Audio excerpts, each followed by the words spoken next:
اب ایک سوال ہے کہ عام طور پر رسومات عزاداری کے اندر ایک چیز اور بھی ہوتی ہے، وہ مثلا یہ کہ ہاتھوں میں مثلا کلاوے لوگ پہنتے ہیں، ہتھ کڑی پہنتے ہیں، بیڑی پہنتے ہیں، بہت سے لوگ زنجیر نما چیز پہنتے ہیں، عام طور پہ سب جو ہے وہ ملتی ہیں.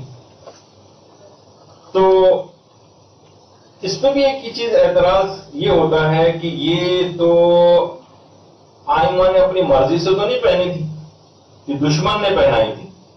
ظالموں نے کیونکہ پہنائی تھی تو لہذا یہ ظالموں کی سنت ہے. اور یہ مثلا ابھی آگے چل کر اس کا بھی تذکر آئے گا کہ ہندوانی رسم ہے اس طرح سے پہننا، تو یہ نہیں پہننا چاہیے. تو دیکھیے اس کے کچھ تو جواب اس طرح سے دیے جاتے ہیں کہ مثلا دیکھیے ایک تو یہ ہے کہ اگر آپ کہیں کہ ظالموں نے زبردستی ان کو پہنائی تھی، انہوں نے کوشش سے زنجیریں یا رسیاں نہیں پہنی تھیں، تو یہ تو ظالموں کی سنت ایک لحاظ سے آپ اس کو زندہ کر رہے ہیں. تو ہم پھر یہ کہیں گے کہ ظالموں نے تو ان کو پیاسا بھی رکھا تھا، تو اس کی یادگار کے طور پر ہم صبح فجر سے لے کر عصر تک کیوں عاشور کے روز فاقہ کرتے ہیں اور بھوکے پیاسے رہتے ہیں؟ کہ بھوکا پیاسا رکھنا تو ظالموں کا فعل تھا نا، تو یہ ہم خود سے کیوں کرنا شروع کر دیا ہم؟ اور رلایا تو ظالموں نے تھا، اہل بیت کو جو رلایا تھا وہ ظالموں نے رلایا تھا، تو ہم خود رو رو کر کیوں اپنے آپ کو ہلکان کرتے ہیں؟ یہاں تک کہ ہمیں علماء بھی روتے اور سسکتے جو ہے وہ نظر آتے ہیں. اس دن کے بجائے ہم کیوں نہ خوشی کا غم کا اظہار کرتے ہیں تاکہ دشمن جو ہے ہمارا ہمیں خوش دیکھ کے اور جلے مثلا. لیکن نہیں، ایسا نہیں ہوتا. یعنی اگر دشمن نے رلایا تھا، دشمن نے پیاسا رکھا تھا، دشمن نے، وہی جواب جو اس کا ہے وہ جواب اس کے لیے بھی ہوگا. اچھا اب دیکھیں لوگوں کی جو نیت ہوتی، ان چیزوں کو پہننے سے مومنین کو آئمہ کی مصیبت کی یاد دہانی ہوتی. میں نے خود بہت سے لوگوں سے جو یہ پہنتے ہیں ان سے پوچھا کہ یہ آپ کیوں پہنتے ہیں، یعنی نیت آپ یہ خود بھی تحقیق کیا کریں نا، لوگوں سے جا کر پوچھا کریں کہ ان کی نیت کیا ہوتی. تو سب نے کہا کہ ہمیں قید و بند جو ہے حرم اہل بیت کی قید و بند یاد آتی ہے، ان کے پابند سلاسل بستیوں میں کس طرح سے چکرا گیا تھا، ان کی مصیبت یاد آتی ہے. اہل بیت کا غم جو ہے وہ ہر وقت ہمارے سامنے تازہ رہتا ہے. اور کسی نے تو بہت اچھا جملہ بھی کہا اس سلسلے میں کہ یہ جو ہم کہتے ہیں کہ یا لیتنی کنت معکم فافوز فوزا عظیما، کہ ہم بھی مولا آپ کے ساتھ ہوتے تو ہم بھی عظیم کامیابی حاصل کرتے. تو انہوں نے فرمایا بڑا اچھا جملہ کہ ہم اگر ان کے ساتھ ہوتے تو ہمارے ساتھ کیا ہوتا؟ ہم شہید ہوتے، ہم قید کیے جاتے، ہم زندان و درباروں میں لے کر جائے جاتے، ہمیں ہتھکڑیاں ڈالی جاتی، ہمیں بیڑیاں پہنائی جاتی، ہمیں توق و سلاسل اور رسیوں میں جگڑا جاتا. مائیں اس نیت سے پہلے پہناتی رہی ہیں. دیکھیے بہت ساری نیتیں ایسی ہیں جو شروع میں تھی اب نکل گئی، تو اس کو دہرانے کی ضرورت ہے نیتوں کہ بہت سی رسومات دیکھیے باقی رہ گئی، نیت نکل گئی. اس نیت سے پہناتی تھی کہ اگر دین کے لیے تمہیں پابا زنجیر بھی ہونا پڑے، تمہیں دین کے لیے رسیوں کے اندر جھگڑا بھی جانا پڑے، تو تم اس کو برداشت کرنا اور امام حسین اور ان کے خانوادے کی یاد اس طریقے سے مناؤ تاکہ تمہارے دماغ میں ہر وقت ان کی یاد تازہ رہے. جب بھی تم اپنے ہاتھ میں مثلا جو ہتھ کڑی یا کڑا یا جو کوئی بھی اس طرح کی چیز پہنی اس کو دیکھو تو فوراً یاد کرو. اکثر لوگ کہتے ہیں کہ ہم جب بھی دیکھتے ہیں ہم درود پڑھتے ہیں ان کے اوپر. آپ بھی کوئی پڑھ لیجیے.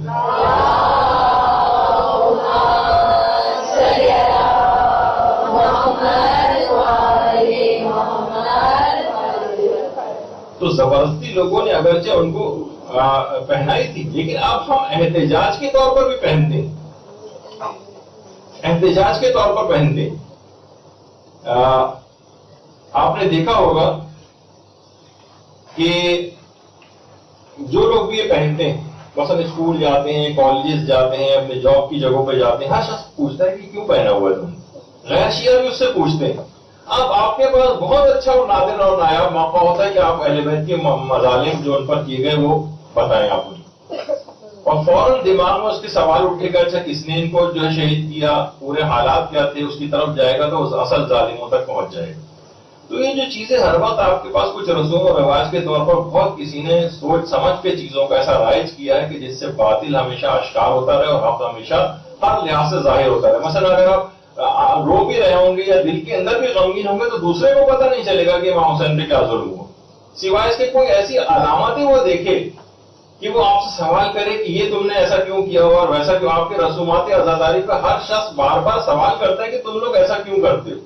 اب آپ کی ایک کمی ہے کہ آپ کے پاس دلائل نہیں ہوتے یا آپ نے اپنے آپ کو پریپیئر نہیں کیا ہوا اس کے لیے. ورنہ آپ اپنے پاس جیسے آپ کوئی کہے منہ پہ تماچے کیوں مارتے ہو, فوراً حضرت عائشہ کا اگر آپ پیش کرتے کتاب کا حوالے دیکھیں تو دوسرا بھی وہ ہو جائے گا کہ ہاں ان کے پاس کوئی دلیل موجود ہے. اب آپ یہ کہیں گے دوسرے کیونکہ اعتراض کر رہے ہیں تو لہٰذا مجھے اس کو بند کر دینا چاہیے. تو یہ آپ کی کمی ہے, آپ کا اپنا علمی طور پر آپ نے اپنے اندر ایک کمی کو برداشت کیا ہوا ہے, ورنہ اصلاً ایسی بات نہیں.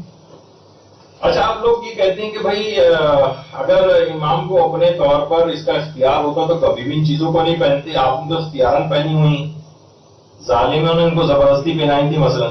تو ایسی بات نہیں. آئمہ کے خود کتنے اصحاب تھے, باقاعدہ وصیت کر کے گئے تھے کہ ہمیں انہی ہتھکڑیوں, بیڑیوں اور توق و سلاسل اور زنجیروں کے ساتھ دفن کیا جائے اور ہمارے جسم سے ان کو الگ نہ کیا جائے. حجر ابن عدی, حجر ابن عدی جن کا شام میں مقبرہ بھی ہے, اور کچھ ہی عرصے پہلے جب داعش وقت کا وہاں پر قبضہ تھا تو داعش والوں نے باقاعدہ ان کے روضے کو پورا ڈھا دیا تھا اور ساری جو زری ہے وہ توڑ پھوڑ دی تھی, اور باقاعدہ قبر کھود کر حجر ابن عدی کا جسم بھی وہاں سے نکال کر لے جانا چاہ رہے تھے. اور اس کے بعد ایک فیک ایک تصویر جو ہے وہ انٹرنیٹ پہ گردش کی کہ انہوں نے جو ہے مثلا حضرت حجر ابن عدی کا جسم ظاہر ہو گیا تھا, لیکن وہ سب جھوٹی خبر تھی. اور یہ بھی تصویر جو جھوٹی پھیلائی گئی تھی. خود جو وہاں کے متولی ہیں ان کے روضے کے حجر ابن عدی کے, انہوں نے باقاعدہ یہ بات کہی کہ وہ لوگ مسلسل کھدائی کرتے رہے لیکن حجر کا جسم کہیں بھی نیچے سے ظاہر نہیں ہوا. تو اس کے بعد بہرحال وہ تمام ظالم افراد کے جنہوں نے قبر کی کھدائی کی تھی وہ سب کے سب واصل جہنم ہوئے اور باقاعدہ ان کی گردنیں کاٹ کے جو ہے وہ الگ کی گئی اور اس دنیا کے اندر بھی اپنے اس انجام تک پہنچے. تو حجر ابن عدی کو جب حاکم شام نے زنجیریں پہنا کر دمشق بلوا کر قتل کیا تو حجر نے ایک وصیت کی. وصیت کیا تھی؟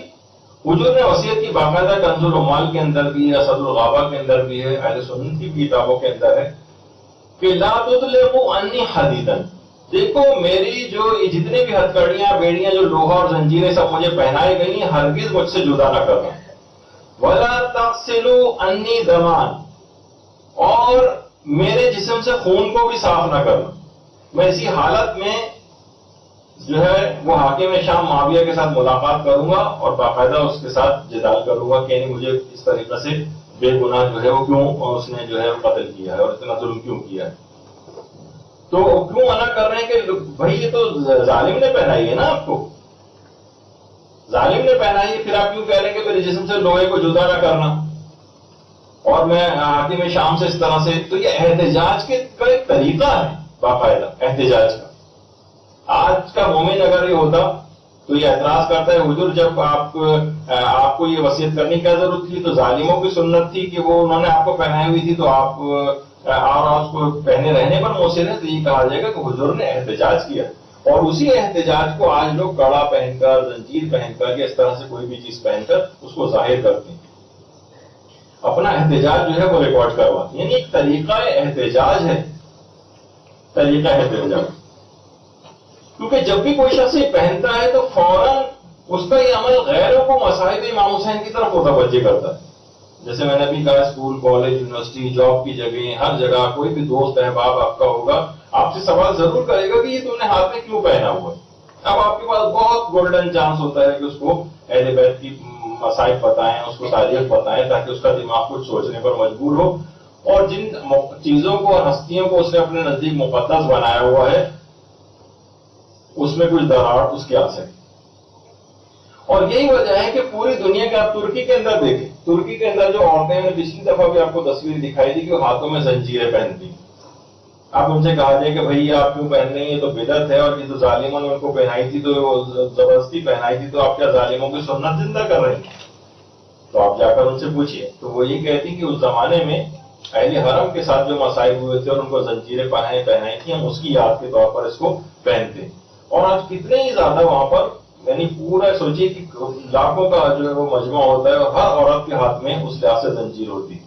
تو چوتھے امام کے لوگ جو کڑا پہنتے ہیں اور جو بیڑی پہنتے ہیں اور ہتھکڑی پہنتے ہیں تو اس خاص واقعے کی طرف ان کا جو ہے وہ اشارہ ہوتا ہے. اور یہ سب چیزیں مثلا کبھی بھی کوئی شخص دیکھے گا کہ پنجہ لگا ہوا اس کے اوپر زنجیر بندھی ہوئی ہے تو اس کے دماغ میں کیا آئے گا؟ ایک بچہ بھی سوچے گا کہ یہ کیوں ہے یہ سب.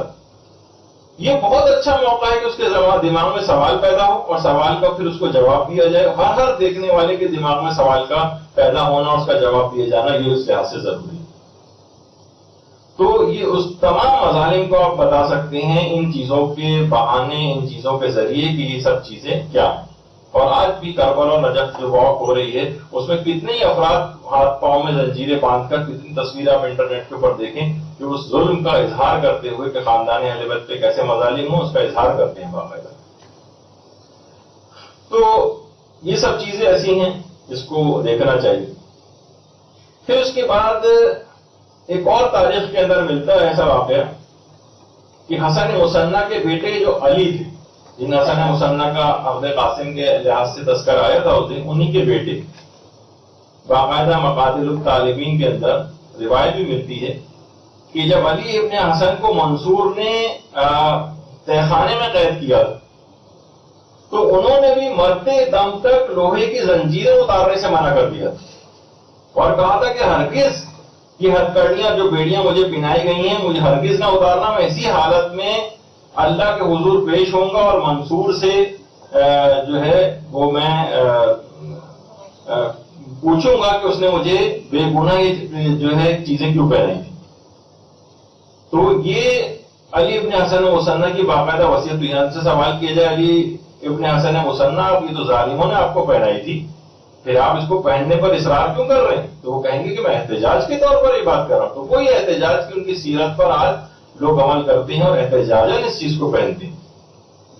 اور زید شہید ان کے ایک بیٹے جن کا نام یحییٰ تھا، جوز جان افغانستان میں باقاعدہ ان کا ایک مقبرہ ہے. عبد الرزاق المکرم نے ایک کتاب پوری لکھی ہے زید شہید پر، زید شہید کے حالات میں.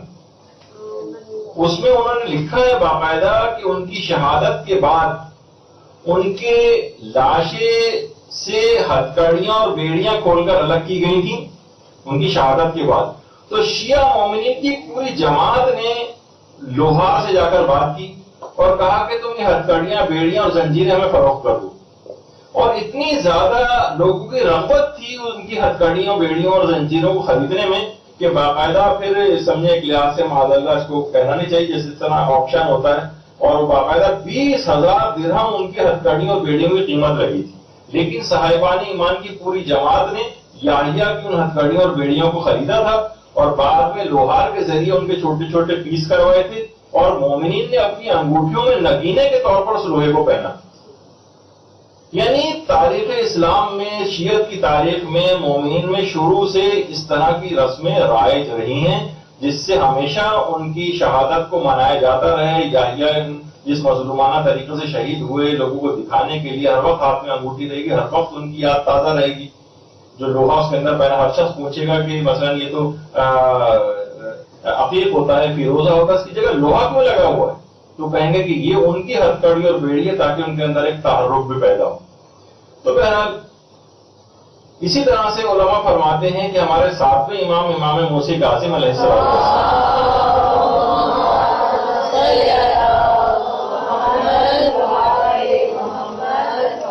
ان کی وصیت کے مطابق باقاعدہ مستدرک الوسائل میں شیخ حسین نوری نے باقاعدہ چیز لکھی ہے کہ امام کی وصیت کے مطابق انہیں زنجیروں اور بیڑیوں کے ساتھ ہی دفن کیا گیا. تو امام نے کیوں؟ مولا آپ کو تو ظالموں نے پہنائی تھی، زبردستی پہنائی تھی. تو امام کو پتا تھا کہ 14 سال بعد کچھ مومنین آئیں گے جو اس کے اوپر بھی اعتراض کریں گے. تو اس لحاظ سے امام اس کا انتظام پہلے سے کر کے گئے تھے اور ان کا عمل بتا رہا ہے کہ ایسی کوئی بات نہیں تھی اور ان چیزوں کا پہننا کوئی بھی حرام نہیں ہے. دیکھنے والا بھی متوجہ ہوتا ہے اور جو اس کو پہن رہا ہے وہ بھی ان کی طرف متوجہ ہوتا ہے. دیکھیے یاد دہانی اور توجہ کے لیے تو کتنی واجب عبادتوں کے اندر اس کی مثالیں جو کچھ چیزیں رائج کی گئی. مثلا نماز کے دوران جو مہر امین استعمال کی جاتی، نماز کا مسئلہ ہے، واجبات کا مسئلہ آپ کو خود یاد رکھنی چاہیے کہ آپ کی کون سی رکعت چل رہی ہے اور آپ کا کون سا سجدہ ہے. نہیں اس کے لیے مثلا ایک مشین بنائی گئی تاکہ ہمیں رکعتیں یاد رہیں، ہمیں اپنے سجدے یاد رہیں. مورے امین آپ دیکھیں جگہ جگہ ملتی ہے، لوگ مومن جو زیادہ شکی ٹائپ کے ہوتے ہیں اس کو استعمال کرتے ہیں. عبادتوں کے اندر یاد دہانی کی چیزیں، یا مثلا طواف میں 7 دانوں کی تسبیح، کون سی روایت کے اندر آئی ہے، کون سی حدیث کے اندر آئی کہ طواف کے چکروں کو یاد کرنے کے لیے 7 دانے کی تسبیح ہاتھ میں رکھی جائے؟ نہیں، ہمیں تذکر ہوتا ہے، یاد دہانی ہوتی ہے. تو واجب عبادت تک کے اندر ان چیزوں کو رسومات کے طور پر یا مثلا یاد دہانی کے لیے کوئی کسی طریقہ کار کے طور پر.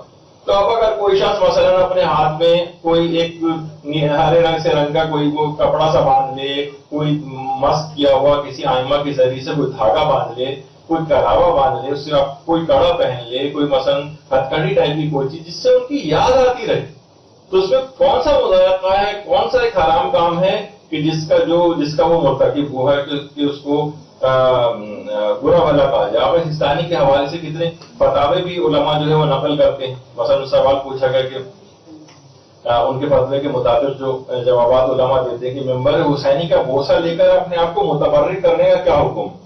یعنی ایک عام ممبر، لکڑی کا ممبر رکھا ہوا ہے، اس طرح سید الشہداء کے غم میں نکلے ہوئے جلوس کے علامہ مبارک اور امام بارگاہ کی دیواروں کا بوسہ لینا کہ جائز ہے یا نہیں؟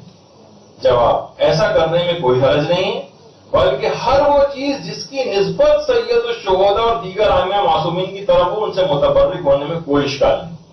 ہر وہ چیز جس کی صرف نسبت سید الشہداء سے ہو جائے. یہ کڑا کوئی پہن رہا ہے، یہ نسبت ہو رہی ہے امام سجاد سے. یہ مثلا کوئی کلامہ پہن رہا ہے اسیرانی کربلا سے ایک نسبت کے طور پر پہن رہا ہے. فرما رہے ہیں کسی چیز کی بھی نسبت سید الشہداء اور دیگر ائمہ معصومین کی طرف ہو تو اس سے متبرک ہونے میں کوئی اشکال نہیں. پھر دوسرا سوال پوچھا کہ بعض مومنین زیارت مقامات مقدسہ کے وقت معصومین کی ذریعے پر سبز کپڑا یا دھاگا باندھتے ہیں اور بعد میں اسے کھول کر تبرک کی نیت سے اپنے ہاتھ یا گلے میں باندھ دیتے ہیں، کہ ایسا کرنا جائز ہے؟ جواب: ایسا کرنے میں کوئی حرج نہیں، باندھ سکتے ہیں. تو اس کو ایک ہندوؤں کی یادگار بنا دینا اور اس طرح سے کہنا یہ صحیح نہیں. اچھا، اب لوگ کہتے ہیں بھائی یہ تو آپ نے خود ہی سے کپڑا باندھ لیا ہے، خود ہی اس کو قرار دے دیا کہ یہ نسبت ہو گئی ہے. تو جی ہاں، اس سے نسبت ہو جاتی ہے. مثلا علم ایک کپڑا ہی تو ہے، آپ خود کپڑا لے کر آتے ہیں. بعض اوقات بہت سے علموں کو آپ مثلا رنگتے بھی ہیں اور اس کو پھر آپ نے ایک لکڑی کے اوپر لگا دیا، اس کے بعد اس کا خود بخود اس کے اندر ایک تقدس آ گیا. اب اس کا احترام لازم ہو گیا. مثلا نوجوانوں کے لحاظ سے کہوں، لڑکوں کے حوالے سے کہ مثلا ابھی شادی بھی نہیں ہوئی، صرف بات طے ہوئی ہے، منگیتر ہوئی، اور ان کے لیے ایک خود بخود غیرت کا ایک احساس اس کے اندر پیدا ہو جاتا ہے. بھائی ابھی تو کوئی رشتہ بھی آپ کا قائم نہیں ہوا، صرف نسبت طے ہونے سے یہ فرق پڑ جاتا ہے. انسان کے جذبات الگ ہو جاتے ہیں، طریقہ کار الگ ہو جاتے ہیں. اسی طرح سے علماء اس کی مثال دیتے ہیں جیسے غلاف کعبہ. 1 سال غلاف کعبہ پچھلے سالوں میں پاکستان سے بھی تیار ہو کر گیا. اچھا، ابھی تو تیار ہو کر بھی نہیں گیا، صرف کپڑا مثلا خریدا گیا، لوگ زیارت کے لیے جانا شروع ہو گئے. کیوں؟ صرف خانہ کعبہ سے. ابھی تو خانہ کعبہ پر لگ کر تو متبرک ہوتا ہے نا، ابھی تو لگا بھی نہیں ہے، صرف منسوخ ہوا ہے. ہو سکتا ہے حالات ایسے ہوں کہ حکومت سعودی عرب کانٹریکٹ کینسل کر دے اور کہتے ہیں ہم فلاں ملک سے بنوا لیں گے، ہم خود بنا لیں گے، آپ کا ہمیں یہ غلاف نہیں چاہیے. لیکن لوگ اس کی زیارت کو پھر بھی جاتے رہے. مثلا کیا کوئی شخص یہ کر سکتا تھا کہ مثلا جو خانہ کعبہ کا جو غلاف جو کہ لگا نہیں ابھی صرف پاکستان میں، یا مثلا اس کی جا کر کوئی توہین کرے معاذ اللہ؟ کبھی کو لوگ اگر کوئی کرنا چاہتا بھی معاذ اللہ تو فوراً اس کو روکا جاتا ہے، لوگ غصے کے اندر آ جاتے ہیں. حالانکہ ابھی تو صرف نسبت ایک ہوئی ہے اس سے، اور یہ کپڑا بھی ہم نے خود ہی خریدا ہے، کپڑا یہیں تیار کیا، ابھی تو خانہ کعبہ گیا بھی نہیں. ہاں، اس کے بعد جب خانہ کعبہ پر جاتا ہے اور خانہ کعبہ کے اوپر لگ جاتا ہے، اب لوگ اسی کا تبرک ہو جاتا ہے. باقاعدہ آج کل تو لوگ قینچیاں لے کے جانے لگے ہیں، وہ غلط ہے، حرام ہے. وہ باقاعدہ ٹکڑے کاٹ کاٹ کے لے کے آتے ہیں وہاں سے، اور جو کہ صحیح نہیں ہے، دھاگے کاٹ کے لے کر آنے لگے ہیں وہاں سے، حرام عمل. تو بہرحال اب ایک احترام آ گیا. اسی طریقے سے ہتھکڑی، بیڑی، کلاوا، اس طرح کی کوئی چیزیں، ان کا خود بخود ایک احترام آ گیا. مثلا اگر مثال دوں گا آپ کو کہ اگر کوئی شخص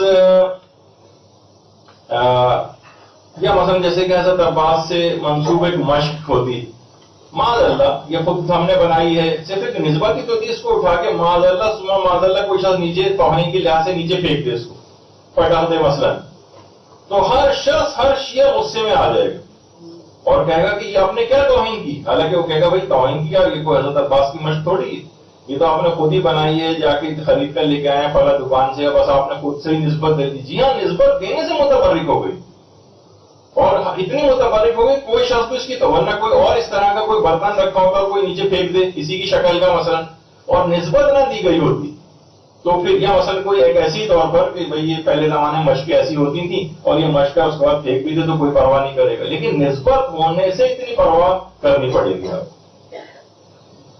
اچھا، اسی طرح سے علماء ایک بات اور، لوگ اس کے اوپر بھی اعتراض کرتے ہیں کہ ابھی کچھ ہی عرصے پہلے مثلا لوگ انٹرنیٹ پہ ڈالنا شروع ہو جاتے ہیں کہ بھئی دیکھیے ذوالجنہ جو ہے وہ مر گیا کسی، یہ تو خیر ایک ذوالجنہ کو باقاعدہ گولی ماری گئی تھی اس کی تصویر ہے جو ان لوگ لے کر جا رہے ہوتے ہیں، اور یہ جو تکفیری عناصر ہیں فرقہ واریت پھیلانے کے لحاظ سے. لیکن ایک تھا کہ واقعی جانور بھی جس طریقے سے مرتے ہیں تو لوگوں نے زمین کھود کے اس کو باقاعدہ اس طرح دفن کرتے ہیں، ایسا دفن کرتے وقت کی تصویر. البتہ ایک جگہوں پہ یہ تھا، کسی جگہ سننے میں آیا کہ نماز کفن دیا گیا اور نماز جنازہ پڑھی گئی، یہ سب خرافات، یہ حرام بھی ہے، یہ صرف مشروعیت صرف مومن کے لیے، یہ کوئی کرے گا تو اسے آپ روکیں گے. لیکن لوگوں نے دفن کرنے پہ بھی اعتراض کیجیے، بتائیے ذوالجنہ کو دفن کیا جا رہا ہے. بھائی اگر آپ دیکھیں تو یہ کل تک لوگ آپ کو ہنسیں گے، کیا پسند اگر آپ دفن نہیں کریں گے تو معاذ اللہ سما معاذ اللہ سے کہیں کوڑے کے ڈھیر پہ آپ پھینکیں گے جا کر، تاکہ پوری دنیا ہنسے آپ کے اوپر کہ دیکھیے کل تک تو اس کو چومتے تھے اور ہاتھ لگاتے تھے اور متبرک سمجھتے تھے، اور آج اس کا یہ حال کیا ہوا. تو اور ویسے بھی تعفن پھیلتا ہے اور چیزیں ہوتی ہیں، تو باقاعدہ دفن کرنے کی حد تک وہ ہے. تو ان چیزوں کے اندر ذوالجنہ وغیرہ کے اندر بھی خود بخود نسبت کی وجہ سے ایک تقدس آ جاتا ہے. تو یہ تمام چیزوں کو لوگوں کو سوچنا چاہیے. اسی طرح سے جس طریقے سے ذریعے امام حسین علیہ السلام جو ہے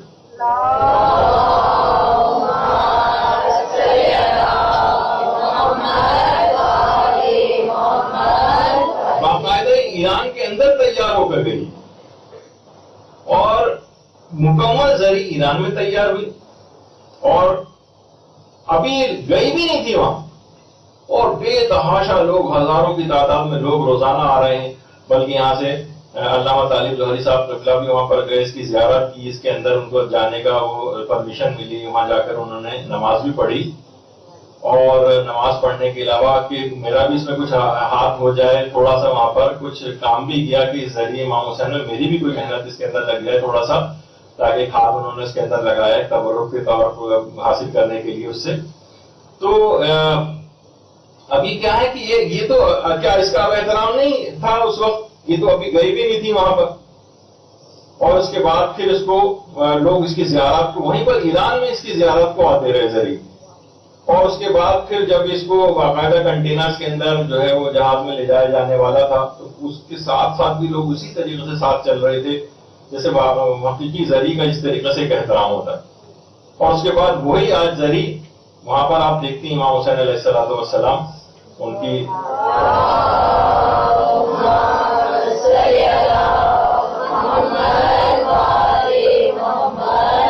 تو ایک نسبت کا ایک احترام آ گیا. وہی چیز کسی بھی جگہ جا کر تیاروں سے بھی منسوخ ہو جائے، ہو سکتا ہے نہ بھی وہاں پر جا کر لگے، لیکن پھر بھی خود بخود اس کا احترام کرنا لازم اور ضروری ہو جاتا ہے. اب آ جائیے بہت سے مسائل فرقہ بھی اس کے اندر ہیں کہ مثلا باقاعدہ اللہ حافظ بشیر نجفی سے بھی سوال پوچھا گیا کہ اگر کڑی اس نیت سے پہنی جائے جس کو ہم کڑا کہتے ہیں یا ہر کڑی بیڑی اس طرح کی کوئی چیز نیت، تو انہوں نے یہ جواب دیا کہ اگر کڑی کو اس نیت سے پہنا جائے کہ امام نے حکم دیا ہے تو پھر تو کڑی پہننا حرام. یعنی کڑا کڑی کوئی بھی اس طرح کی جو چیزیں آپ دیکھتی ہیں جو لوگ پہنتے ہیں، لیکن اگر اس نیت سے پہنے کہ امام کی قید کو نہ بھولے تو یہ باعث ثواب ہے. یعنی اب لوگوں کی نیت یہی ہوتی ہے. اور باقاعدہ الگ سے بھی اس کا ایک سوال، یہ تو خود ہمارے مدرسے نے ایک سوال آیت اللہ سیستانی کو بھیجا تھا کہ پاکستان اور انڈیا میں ایام اعظام مومنین عام طور پر اسمال جو چھوٹی چھوٹی چینز ہوتی ہیں ہاتھوں میں وہ پہنتے ہیں جنہیں ہتھ کڑی یا کڑا کہتے ہیں، اور اس سے ان کو امام سجاد کی یاد آتی ہے. اور کچھ دھاگے ہاتھ میں باندھتے ہیں جس کو کلاوہ کہتے ہیں، باقاعدہ وہ نام بھی مینشن کر دیے تھے. اس سے ان کو ان رسیوں کی یاد آتی ہے جو اسیران کربلا کی گردنوں میں باندھی گئی تھی. ان لوگوں کو یہ بات پتہ ہے کہ یہ مباح عمل ہے، یعنی اس کو کوئی حکم شریعت نہیں سمجھ رہے ہیں، لیکن اس سے وہ ان کی یاد سے قریب کربلا والوں کی یاد سے قریب اپنے آپ کو محسوس کرتے ہیں. تو کیا یہ عمل کرنا جائز ہے؟ کیا ان کو یہ کام نہیں کرنا چاہیے؟ کیا یہ کوئی مکروہ عمل ہے؟ لیکن اس سے کیا ہوتا ہے کہ ان کو اس طرح کی چیزیں پہننے میں وہ شہداء اور اسیران کربلا کے قریب خود کو سمجھتے ہیں. تو آپ بتائیے کہ آپ اس سلسلے میں کیا فرماتے ہیں؟ جواب دیا آغا سیستانی کی طرف سے آیا بسم تعالیٰ it is permissible and there is no problem. کوئی حرج نہیں ہے، بالکل جائز. تو آپ نے دیکھا کہ یہ تمام چیزیں سامنے ہیں، اور اگر کچھ افراد کو یہ تمام رسومات یہ سب جو ہے وہ خرافات لگنے لگی ہیں. اچھا آپ دیکھیے یہ عمل مباح ہے، لیکن آغا سیستانی فرماتے ہیں ممکن ہے مباح کام کا بھی آپ کو ثواب مل جائے. فرماتے ہیں کہ عمل کا ثواب انسان کی نیت اور قابلیت پر منحصر. ممکن ہے کہ عمل مباح بھی ثواب کا باعث بن جائے. مثلا آپ کتنا علماء اس کی مثال دیتے ہیں، پانی پینا مباح ہے نا، کوئی ثواب تو نہیں ملتا، لیکن آپ نیت یہ کر لیں کہ میں پانی اس وجہ سے پی رہی ہوں تاکہ میرے اندر توانائی آئے، پھر میں دین کے لیے کام کروں. میں رات کو اس وجہ سے کھانا اس نیت سے کھاؤں کہ رات کو اٹھ کے نماز شب پڑھوں گی تو مجھے تھکاوٹ نہ فیل ہو، تو یہ کھانا اور پانی جو ہے آپ کے لیے ثواب کا باعث بن جائے گا. تو آغا سیستانی فرماتے ہیں ممکن ہے عمل مباح ہو، جیسے یہ سب چیزیں پہننا مباح عمل ہے، لیکن آپ کی نیت اگر آپ کو اسیران کربلا یاد آ رہے ہیں، امام حسین یاد آ رہے ہیں، سید سجاد یاد آ رہے ہیں، تو یہ مباح عمل بھی ممکن ہے آپ کی نیت کے باعث مستحب عمل کے اندر اور نیک عمل کے اندر تبدیل ہو جائے. اچھا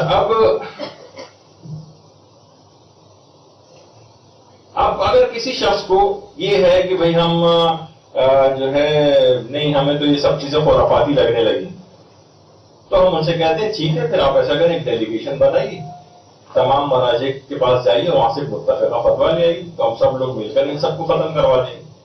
لیکن کسی بھی شخص کو جو ایک آدمی ہو، دو آدمی ہو، مثلا وہ یہ نہیں اختیار مل جائے گا کہ بھئی میرے سامنے ایک آڈینس بیٹھی ہوئی ہے، ایک صاحب خطاب کر رہے ہیں، جیسے اب یہ جو ہے مائک والا ہے جو لینے کے لیے آیا ہے کہ مائک واپس اٹھا کے لے جانا.